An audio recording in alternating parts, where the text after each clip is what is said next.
Hi! Konbanwa! So for today, tuturuan ko kayo kung paano maglagay ng link sa inyong mga Beacons account.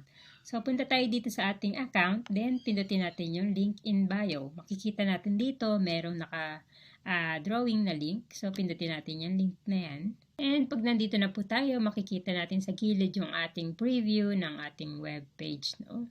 Ayan, makikita nyo, andyan po ang aking mga products. Meron tayong mga pang Christmas gift, mga wireless microphone, just good belt, yan, mga kung ano-ano mga items na nire-recommend ko po. So, pindutin po natin tong add new link. Makikita natin meron diyang add title, add subtitle, add URL or email, no? Then, mula dito sa Beacons account, lalabas tayo, punta po tayo sa ating Amazon Associates. Then, mula dito sa ating Amazon Associates account, akyat ko lang ha. Makikita nyo dyan, may home, product linking, hint, promotions. Under promotions, pindutin natin tong Idea Hub para makarating tayo dito, no? Dito po sa Idea Hub na to, andito po yung mga products na nire-recommend ni Amazon. So, ito po yung mga kadalasan, mga products na sale, mga ganun po, ha?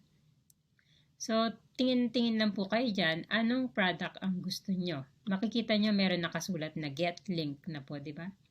So, for example, itong, itong Miffy na sapatos ng bata. So, get link po natin.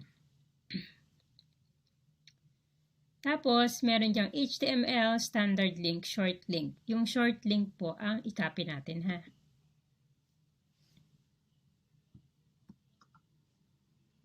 After po nating i-copy, balik po tayo sa ating Beacons account.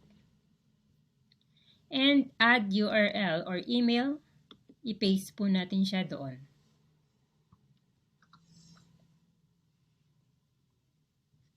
Pagka-paste po natin, lagyan po siya natin ng title. For example, Miffy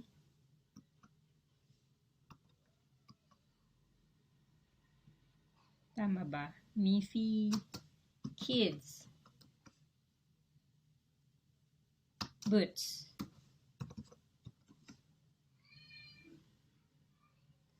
Ayan.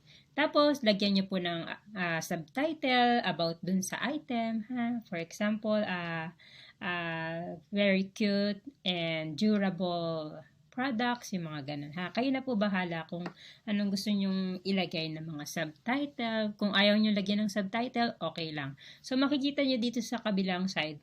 Ayan, may nakasulat na Miffy Kids Boots, no? So, yung paglalagay po ng photo, pwede nyong screenshot yung photo ng sapatos. Kung on hand nyo yung product, pwede nyong picturean, tapos add photo nyo lang po. So, ganun lang po kadali maglagay ng product sa inyong Beacon. See you again sa ating mga susunod na tutorial. Bye!